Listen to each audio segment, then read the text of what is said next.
Mengikuti suara hati.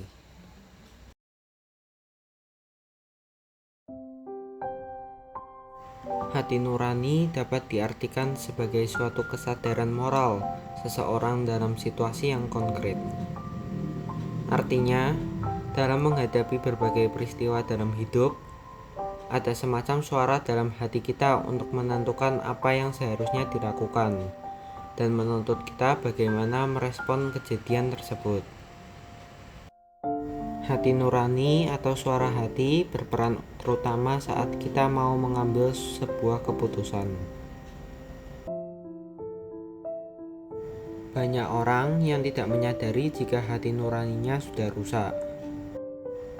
Seseorang terikat untuk menaati hati nurani dalam semua perbuatannya karena suatu standar iman yang juga tertuang dalam kitab suci yang mereka miliki.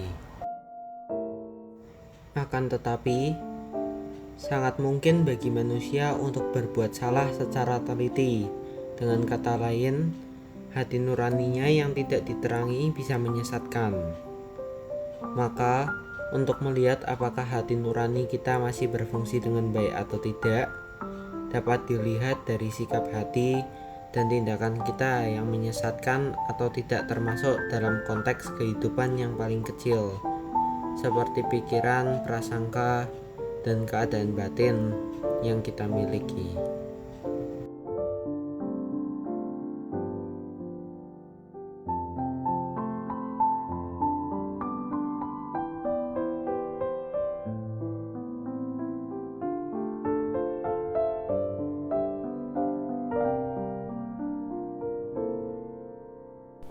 Tidak sedikit generasi zaman sekarang ini masih tidak bisa mengikuti suara hati dari diri mereka sendiri.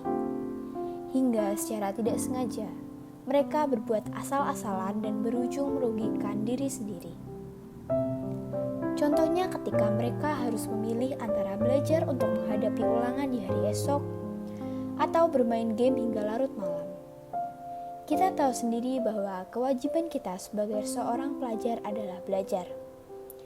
Dan kita harus bisa mengikuti suara hati yang baik, yaitu dengan memilih belajar untuk menghadapi ulangan di hari esok.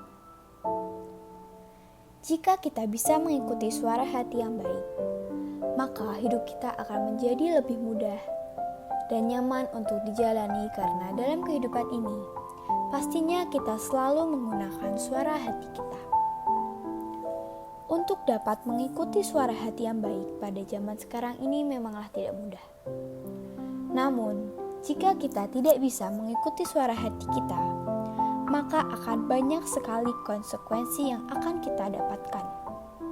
Dan konsekuensi ini pastinya tidak hanya berdampak jangka pendek, namun juga akan berdampak dalam jangka waktu yang cukup panjang. Misalnya saat kita lebih memilih untuk bermain game hingga larut malam daripada belajar untuk ulangan. Jika kita bisa mengikuti suara hati dengan baik, maka akan banyak sekali manfaat yang akan kita dapatkan. Kehidupan yang kita jalani menjadi berjalan dengan lebih baik dan nyaman. Jika kita sudah terbiasa untuk mengikuti suara hati kita dengan baik, maka tentunya hal itu akan menjadi kebiasaan kita. Dan kebiasaan itu akan selalu tertanam dalam pribadi kita.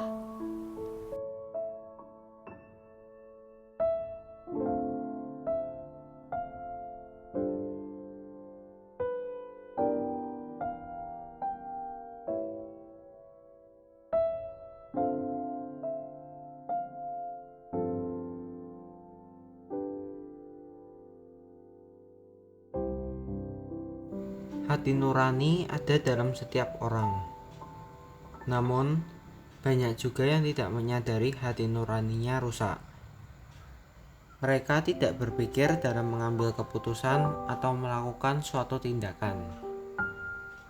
Dampak dari tindakan yang mereka lakukan juga merugikan diri sendiri dan juga dapat merugikan orang lain.